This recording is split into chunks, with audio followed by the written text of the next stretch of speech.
자, 쉽고 빠른 재테크, 나만의 재테크입니다. 오늘 여러분들 함께 보실 내용은 바로 청약입니다. 무슨 청약이냐?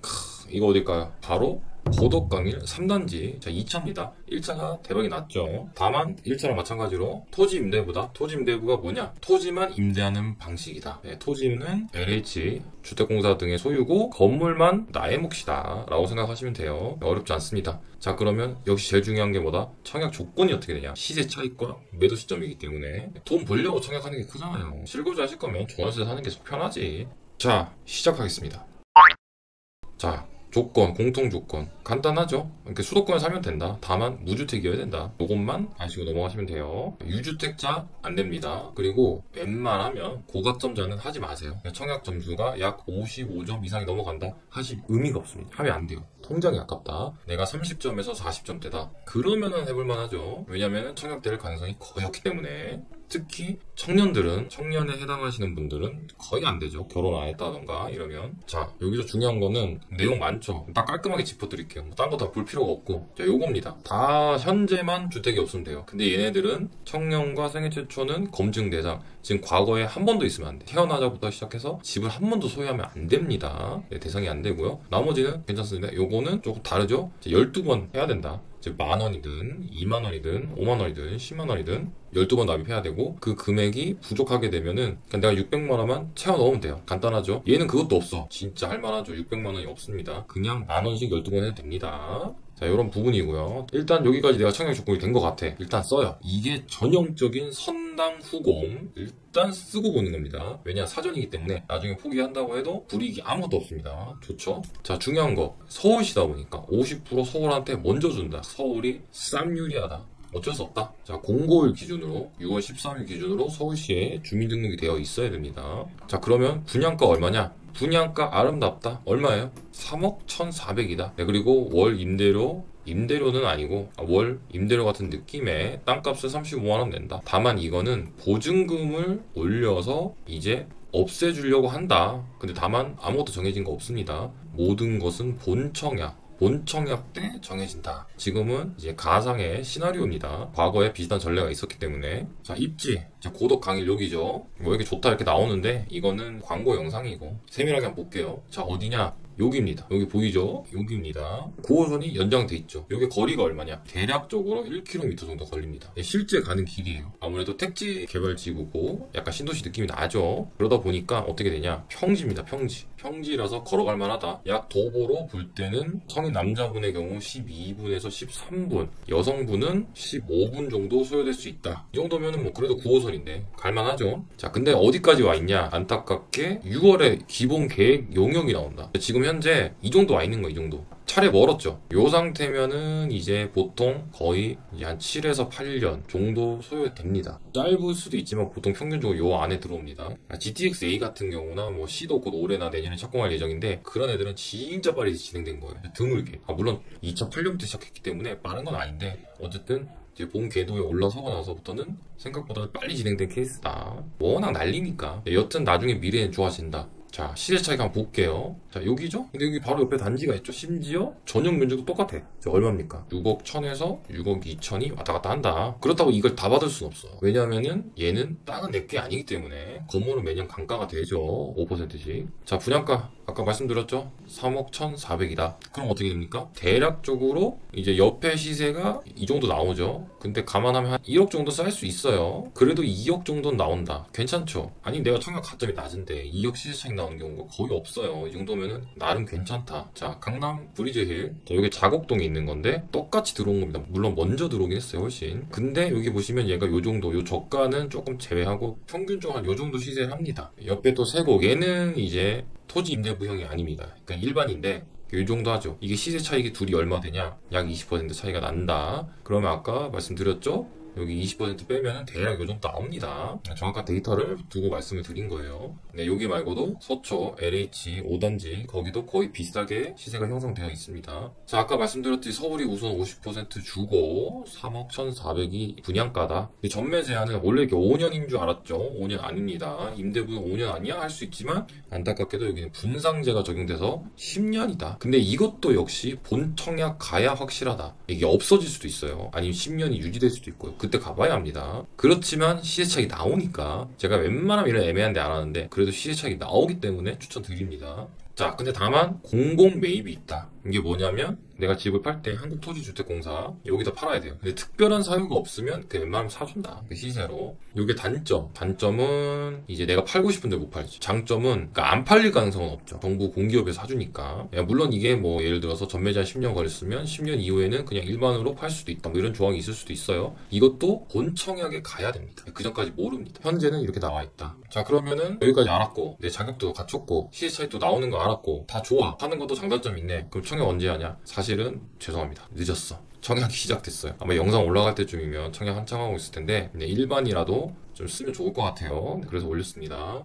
다음부터 빨리 올릴게요. 죄송해요. 자, 이런 식으로 나와 있습니다. 다 청약하셨을 것 같고 1번도 하셨을 것 같고 당첨자 발표는 요때다. 이런 부분이고 나머지는 이렇게 보시면 돼요. 자, 아까 말씀드렸죠. 공통자격은 이러이러하다 이렇게 말씀을 드렸던 거고 여기 나오죠. 무주택자만 가능하다. 요거는 뭐 누구나 다 아는 건데 요게 포인트예요. 요게. 자, 무주택 구성원 중 1인만 가능하다. 자, 이게 무슨 말이냐면 예를 들면 부부가 있잖아요. 부부가 둘 다 쓰면 안 돼. 한 명만 써야 돼. 오직 한 명. 이게 만약에 둘 다 쓰면은 그대로 나가립니다. 무조건 한 명만 쓰셔야 되고 두 명 다 썼다가 둘 다 혹시라도 당첨이 되면은 이런 경우는 이제 망하는 겁니다. 그리고 신혼부부 특별부부 같은 경우는 혼인으로 구성될 세대입니다. 즉 예비 부부라서 아직까지 주민등록상 같이 안 돼 있다. 그런 경우에는 이제 예비 신랑, 예랑이라 그러죠. 예비 신부, 요 두 분이 각각 주소지가 따로 돼 있어도 가능합니다. 나중에 어차피 요 두 분이 합쳐질 거니까 요 두 분만 무주택이면 됩니다. 자, 그래서 지금 이번에 청약 유형은 자, 이렇게 전체가 이렇게 나옵니다. 어떻게? 자, 청년 88세대, 신혼부부 236세대, 생애 최초 147세대, 일반 공급 119세대. 내가 생애 최초랑 신혼부부 다 쓸 수 있다. 그럼 신혼부부를 쓰시는 게 유리합니다. 왜냐하면 생애 최초가 은근히 많아. 근데 신혼부부는 만 7년 제한이 있지만 생초는 그게 없어. 나이가 70, 80이 돼도 생초가 될 수 있기 때문에. 자, 우선 비율이 있습니다. 우선 비율 이렇게 나오고 가점이 좀 있습니다. 근데 이런 가점 신경 쓰지 말아요. 추첨은 추첨이고 그냥 써. 내가 말씀드렸죠. 사전 청약이다. 나중에 포기해도 된다. 무조건 쓰세요. 일단 쓰고 나서 당첨되고 나서 포기해도 돼. 자, 청년, 주택 이력이 없는 자 한 번도 없어야 돼요. 태어나서 한 번도 없어야 돼요. 있으면 안 됩니다. 자, 나이 제한도 있어. 만 39세.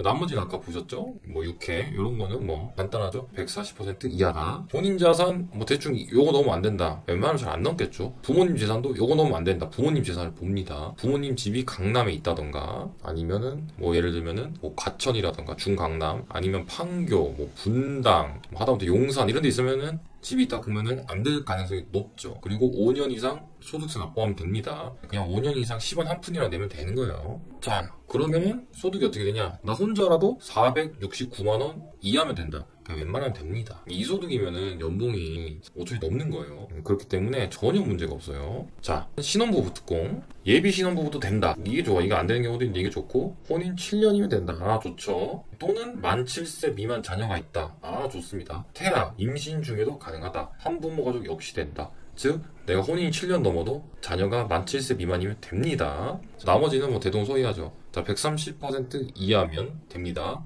네, 자산은 대충 요 정도 이하. 그러니까 웬만하면 맞을 거예요. 우선 공급도 있습니다. 예비 신혼부부한테 우선, 즉 결혼 빨리빨리 해서 출산율 늘려다오 이런 거고 혼인신고 2년 이내, 그러니까 완전 신혼. 그리고 3살 미만면 안정적으로 집을 가져서 안정적으로 결혼 생활해라 이런 부분이죠. 태아도 포함됩니다. 임신 중이라도 괜찮습니다. 자, 그럼 소득이 어떻게 되냐? 여기 다 나오죠. 요거 보시면 돼요. 그냥 똑같이 계속 나올 거예요. 자, 신혼부부는 나 혼자 번다. 요거. 둘이 번다. 요거 넘지 않으면 됩니다. 웬만하면 넘지 않겠죠. 생초도 요런 기준입니다. 요거 넘으면 엄청 많이 버시는 거예요. 사실 이 정도면 그냥 집을 사도 돼. 청약을 할 필요가 없어. 자, 이번에는 생애 최초입니다. 생애 최초는 어떠냐? 역시 생애 최초 이름답죠? 한 번 더 집을 사면 안 돼. 그러니까 태어나서 한 번 더 사면 안 돼요. 네, 그리고 결혼을 해야 돼요. 배우자가 있거나 자녀가 있어야 돼. 결혼 안 해도 자녀가 있을 수 있잖아요. 결혼을 했거나 자녀가 있거나. 그리고 역시 소득 활동을 5년 했으면 됩니다. 그리고 이제 1년이 넘어야 돼요. 12번 납입해라 이런 거고. 여기서 중요한 게 요거예요. 자, 그러면 내가 5만 원씩 12번 했으면 60만 원인데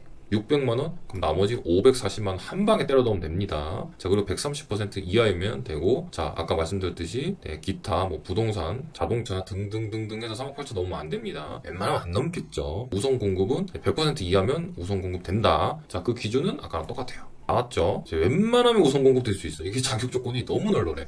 얘네들이 이제 웬만하면 해주겠다는 의미죠. 사실 이 정도면 돼도 어마어마합니다. 연봉이 어마어마한데도 해준다. 왜냐? 집값이 너무 비싸니까. 자, 일반 공급. 제일 많이 보시는 게 일반 공급일 수도 있어요. 제가 볼 때는. 뭐 그냥 가입만 하면 됩니다. 별 제한이 없어요. 월 소득 100% 이하. 웬만하면 되는 거예요. 요것도 웬만하면 되죠. 12회. 이것도 사실은 이 정도가 안 된다 그러면 사실 청약은 다른 데는 더 가능성이 없죠. 여기 보시면 아까 말씀드린 일반 공급 600입니다. 근데 가끔 일반 공급은 조금 애매할 수 있어요. 남편이 연봉이 4천인데 와이프가 3천이다? 그러면 이제 문제가 생기는 거지. 요건 안 됩니다. 요건 안 돼. 그럼 애가 2명 있고 막 이렇게 막 특별 조건 나와야 됩니다. 그렇기 때문에 그런 부분이 있다. 자, 평면도입니다. 여기 평면도가 근데 솔직히 저 평면도는 뭐 그냥 고만고만해요. 네, 방 하나, 거실, 안방이죠. 방 2, 화장실. 즉, 방 2개, 화장실 하나다. 전형적인 신혼주택이다. 그러니까 솔직히 좀 작다. 이거는 진짜 너무하다. 아니 넓고 좁게 살려고 아파트 하는 건데 이거는 좀 너무하다. 그러니까 엔간하면은 우리나라 최소 평수는 59도 작아. 74부터 넣자. 그리고 언제적 84예요. 제가 볼 때는 84도 오버입니다. 전용 99부터를 9평으로 해야 된다고 봅니다. 역시 집은 좀 커야 되니까. 저는 개인적으로 큰 평형이 좋습니다. 자, 정리하면은 서울이 쌈 유리하다. 어쩔 수 없다. 네, 수도권도 가능하다. 일단 써라. 선당 후공이다. 네, 그리고 무주택자만 가능하다. 네, 주택이 있거나 하면 안 된다. 네, 나머지 분들은 상관이 없어요. 다만 생애 최초라든가 청년은 아예 안 됩니다. 자, 위 두 가지를 충족했다. 그럼 일단 지원해라. 공급별 소득 확인하셔야 됩니다. 가끔 넘는 분이 있어요. 자, 그리고 시세차익이 나온다. 네, 나오죠. 2억 내외 나옵니다. 그러니까 소개하는 거예요. 아닌 것도 소개할 수도 있어요. 진짜 개판인 거. 아니면 좋은 겁니다. 애매한 거 소개 안 합니다. 다만 공공 매입이기 때문에 시세가 변수가 있다. 네, 그래도 무턱대고 많이 뺏어가진 않을 거예요. 30%를 떼던가 하다못해 반띵이라도 해줄 겁니다. 수익 공유형과 비스무리하게 갈 수 있습니다. 이거는 다 모든 내용은 요거 두 개가 다 본청약 돼야 합니다. 지금 정해진 게 아무것도 없어. 네, 여기 나오죠. 모든 것이 본청약 돼야 된다. 그러나 사전청약이라 포기해도 아무런 제약이 없다. 이게 장점이지. 전형적인 선당 후금이 가능하다. 대박. 네, 포기해도 됩니다. 자, 일단 다 쓰세요. 자, 우리 편집자님도 쓰시고요. 네, 여기 나오죠. 진정한 선당 후금이다. 여기 포인트고요. 요게 제일 문제예요. 평수가 작은 건 아쉽다. 이 정도 표현했는데 사실은 편집자님한테 혼날까 이렇게 썼는데 솔직히 평수가 병신 같다. 예, 딱 전형적인 신혼부부. 아이가 어린, 즉 유치원 이하의 아이 한 명만 기를 수 있는 그런 부분입니다. 네, 그러니까 애 낳고 한 7, 8살 학교 가기 전에 돈 벌어서 이사 가라는 의미죠. 네, 열심히 벌어라, 개같이 벌어라 약간 이런 의미이긴 한데 조금 아쉽다. 그거 말고는 괜찮다. 즉 여기서 내가 남겨서 조금 보태서 사던가 뭐 해야 되겠죠. 자, 그런 의미를 준 건가? 좀 애매하긴 한데 여튼 시세 차이가 나온다. 저렇게 정리하겠습니다. 자, 그럼 고독강일은 언제 탈출해야 되냐? 자, 매도 시점이 중요하죠. 개똥같이 사도 찰떡같이 팔면 수익이 난다. 자, 포인트죠. 우리가 못 팔기 때문에 제때 못 팔아서 물리는 겁니다. 자, 나머지 다 필요 없어. 다 볼 필요 없어요. 뭐만 보면 된다? 얘만 보면 된다. 얘만 보면 답이 나온다. 왜냐? 얘는 다 거리가 멀어요. 뭐 택도 없고 얘네가 다 멀다. 다 안 됩니다. 물론 요쪽은 특히 얘는 조금 근처라고 볼 수도 있긴 한데 생활권이 완전히 다르기 때문에 얘만 조심하면 된다. 자, 위치 볼까요? 자, 보이시죠? 실제로 한 요쯤 들어오죠? 근데 하남교사님 여기 보시죠? 약간 고구마같이 생기네. 거리가 얘네 둘이가 얼마냐? 자, 이만큼 직선거리는 이 정도입니다. 실제 차로 운행했을 때는 빠르면 15분, 네, 늦어도 20분 정도면 갈 수 있는 거리예요. 물론 겁내 막히면 오래 걸리겠지만 그렇지 않은 다음에는 이 정도 소요되기 때문에 영향을 안 줄 수가 없다라고 보시면 되고요. 사실 강일이 약간 느낌상 거의 하남의 느낌이 약간 나긴 하죠. 네, 그리고 여기 실제로 하남시고 교사는 그러므로 어느 정도 생활권이 겹칩니다. 자, 그럼 언제 들어오냐? 좀 늦어진다. 딜레이 된다는 거죠. 그렇지만 27년 정도는 된다. 27년 정도는 될 수 있습니다. 왜냐면 이미 토지보상 완료했죠. 아까 보셨듯이 토지보상 완료했고 지작물이 약간 남았다. 지작물이라 하면 이제 토지 위에 있는 건축물들이죠. 뭐 컨테이너 박스나 기타 등등 이제 그런 건축물들이나 짐들이 남았다라는 의미라고 생각하시면 돼요. 그러므로 사실상 진행 속도는 빠른 편이다. 그래서 27년도에 들어온다. 그럴 가능성이 큽니다. 자, 그러면 언제 탈출해야 되냐? 자, 탈출 시기는? 자, 여기 보이시죠? 자, 27년에서 28년 정도는 입주를 하겠죠. 늦어도. 그러면 검단 신도시를 비춰봤을 때 약 한 30년경부터는 물량이 대거 터질 수 있습니다. 즉, 요때쯤에는 슬슬 팔고 나와야 된다라는 결론이 나오죠. 아니면 아싸리 하남교산 입주장 끝나고 나와라. 이런 원리입니다. 자, 본 청약 시 전매 제한이 짧아야 되겠죠. 네, 혹시라도 전매 제한이 짧지 않다면 과감하게 그때 가서 포기해도 됩니다. 그때 가서 상황 보고 다시 판단하면 돼요. 제가 다시 한번 영상을 찍을 예정이니까 네, 그때 가서 포기해도 된다. 그렇지만 만약에 전매 제한이 뭐 거의 한 5년 최소 아니면 10년 있다? 그럼 포기해야 될 수도 있습니다. 하남교산 들어오면은 이거 마무리되는 5, 6년 동안 착살납니다. 네, 이 부분 말씀드리고 정리 마무리하겠습니다. 시청해주셔서 감사합니다. 나만의 재테크였습니다.